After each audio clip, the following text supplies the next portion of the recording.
helping to manage a world rife with conflicts and emerging threats, from cyber attacks to drones, from dump bombs and bunker busters to white phosphorus.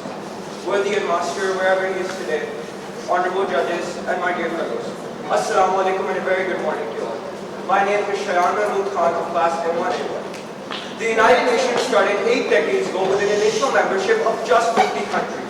It plays a crucial role in maintaining international peace and security, promoting human rights, delivering humanitarian aid, and supporting sustainable development. It serves as a platform for countries to collaborate on global issues and find shared solutions.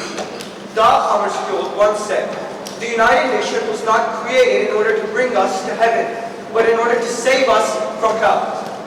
My dear friends, in its simplest form, foreign policy is based on 3 essential pillars: values, interests, and power.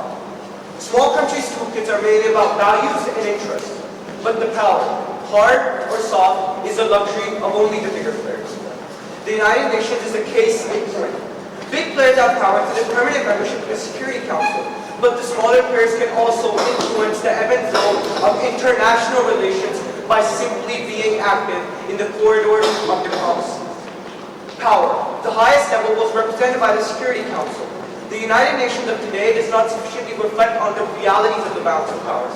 All too often it fails to serve as a forum for the coordination of interests. The values at its core are too often not respected in good faith. What a fair system.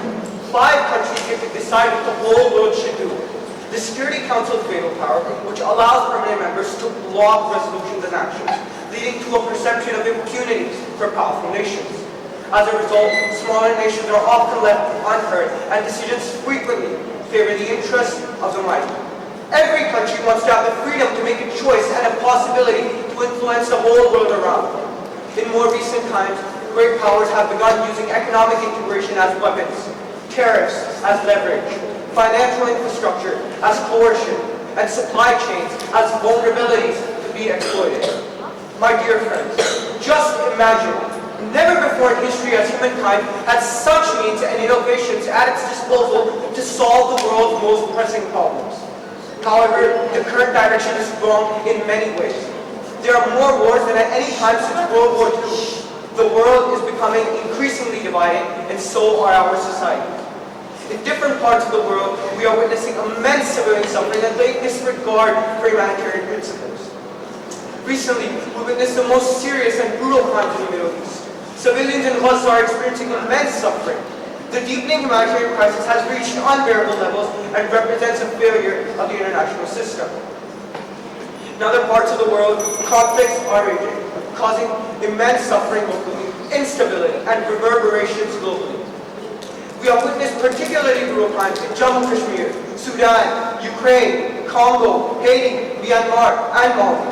Among others, civilian populations continue to face famine and displacement. States have no right whatsoever to use Sudanese or Congolese territories to fight proxy wars for their economic or strategic self-interest. And now I argue that the middle powers must act together, because if they're not at the table, they're on the menu. And the United Nations is offering them that seat at the table, proving once again that the United Nations is humanity's last hope.